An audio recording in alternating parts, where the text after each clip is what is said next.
something else that has gotten a lot of traction, and I think we'll be talking about for a while, at least until the Oscars are over. I, Tonya, directed by Craig Gillespie, who known for Mr. Woodcock and $1 Million Arm fame. Oh, yes. Starring Margot Robbie, Allison Janney, and Sebastian Stan. Yep. Obviously, it tells the story of Tonya Harding's life, chronicling up to and after her attack on Nancy Kerrigan in 1994, prior to the Olympics. This is one I saw about a month ago as well. Really, what sticks with me about this movie is the fact that they told a story that I went in pretty much being like, Tonya Harding's a fucking scumbag. And I left being like, well, I guess she's not that much of a scumbag. Or I can understand her being a scumbag. And it took a story that's pretty serious and pretty like sad to like think about, and made it fun to watch. I really thought it was a pretty outstanding achievement for a story that I had some preconceptions going in about. I know that you had mentioned on the pod before that this movie might make you think. What was your reaction prior to and leaving this movie? Yeah, so I mean, I think I saw this almost 2 months ago now. I saw this a while ago, but again, another thing we've been saving, just haven't had time to talk about, but we wanted to, and we've already talked about some of the award nominations it's gotten before, so check those out. Soundcloud.com/nostalgiapod. But yeah, I mean, I think the immediate reaction is that it's just such a fun story to watch unfold because of the way it's presented. Especially, at the end, once the actual, attack on Kerrigan happens, you're just watching these bumbling fools tell the story and then kind of realize to themselves how dumb they are, and but like the thing was, it wasn't like that fat bodyguard. Like I couldn't believe that interview was fucking real. Yeah. And that actor is unbelievable, dude. Yeah, no, that, I mean, it's like, I'm trained Black Ops operatives, taking people out before. Man, you YouTube that interview for, I forget that guy's name, but the accomplice to Sebastian Stan, man, unbelievable. Unbelievable. But yeah, I mean, like you said, it's kind of a dark and sad story. And Tonya Harding is very much a tragic person, a tragic figure. And I think that was the case even before her career got derailed by this unfortunate event. And that's kind of the main criticism that you'll see of this film, is that it takes her domestic abuse, which it shows. You see Sebastian Stan beating the shit out of her throughout the movie, and it plays that for laughs. And I think that does rub people the wrong way, especially because I don't think it always works totally well. Having domestic violence be such a strong part, such a big part of a Black comedy, the taste is questionable at times, but I think overall the performances and the way they tell the story makes it fun and makes it lighter. Yeah, especially when domestic violence it's being told from the perspective of two people in this movie, and one of them, I mean, they both were domestically violent towards each other, but one of them pretty much denying that they did it and giving that like validity, especially in like the current state of Hollywood, is somewhat problematic for sure. But there were definitely a lot of really enjoyable moments throughout this movie, and moments that like made you laugh. Obviously, we talked about the bodyguard. I thought he was just great throughout the whole thing. But I thought especially like Tonya Harding just like being a badass on the ice, like telling people to fuck off or like suck her dick or shit like that was hilarious. But Allison Janney, we haven't even mentioned her yet, and she really blew me away in this movie. Obviously, she's been in a ton of big things. West Wing as CJ.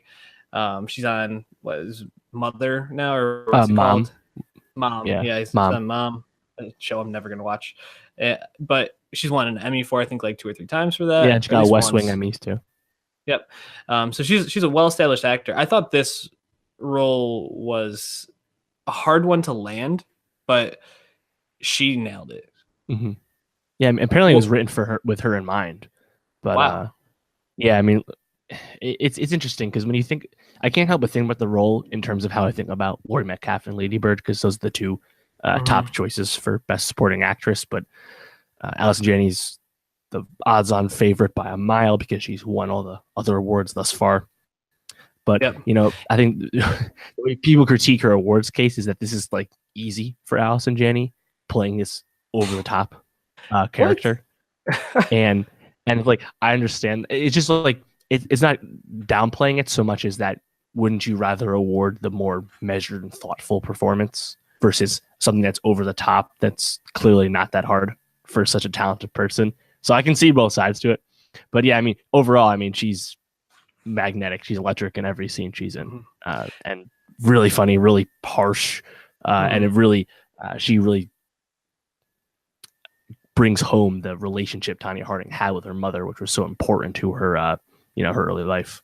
Yeah, and I think the character is obviously outlandish. I mean, it has a fucking parrot as like her fifth husband or something like that. She says, but like the moments that stand out to me and that really drove home the relationship between her and Tonya and how tragic it was, were like the moment when she went to go visit Tonya after everything had happened, and she gives her a hug and she's like, "Mom, are you recording this?" And like just like how like subtle that is, or like in the restaurant when Tonya goes to talk to her before the Olympics and she's just like heartbroken and they have that like basically screaming match there. And I feel like those moments, though obviously parts of them are a little bit over the top, are way more measured. And I think that that's speaks to her range in this. I think of course, either one that wins is well deserved. Laurie Metcalf is a goddamn queen in Lady Bird. So like if she wins, I'm not going to have any qualms about it. This movie had a very like Scorsese like feel to me at points, especially like the way they used the music in it, like heart dropping, like when they were doing like the training like montage and things like that. Well, so much narration. There's narration Right. throughout the whole thing, and I mean, heck, even there's like the testimonial, you know, like interviewee segments. And I think it's funny because like they kind of have a lot of threads with the interviews, and they don't actually finish all of them. You know, some people want to talk to camera a few times.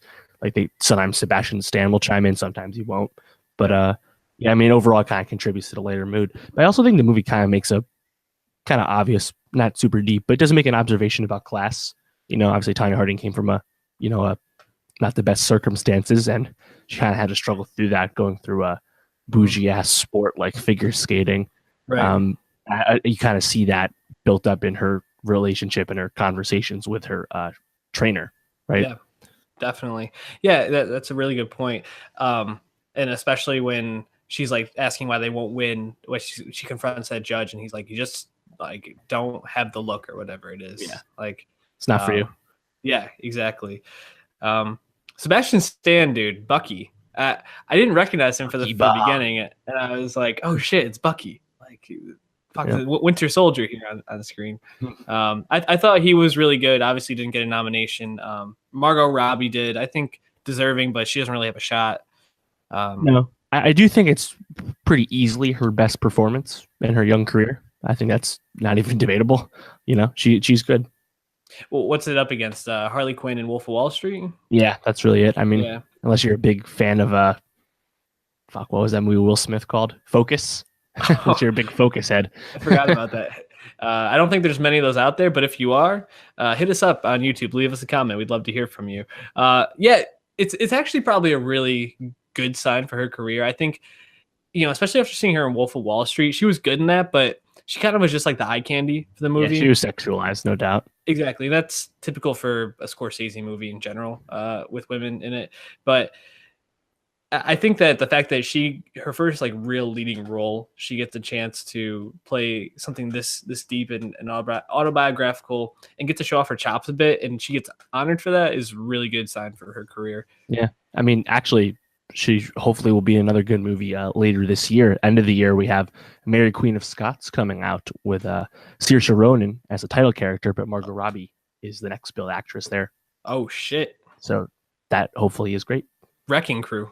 The only other category this was nominated for is Best Editing, which I think it probably has a pretty good shot at. Yeah, they did a lot of effects and CGI for this figure skating stuff, which looks great. And Robbie didn't do all of that skating, or really actually most of it, but her face was put on there. So yeah, commendable editing, no doubt. Absolutely. And yeah, I think the last thing I just want to say was shout out Bobby Cannavale.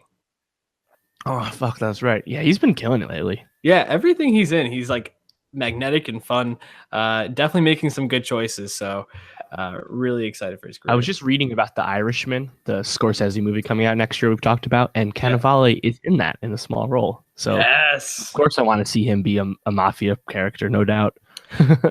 After Vinyl, I really was like, oh shit, this guy's career is going down the tubes. And he totally proved me wrong. He like turned everything around, has been hit after hit. So good for that guy. But yeah, I, Tonya, definitely a movie worth seeing. Very enjoyable watch. We're going to be talking about another movie that I think we'll both like, Black Panther, next week.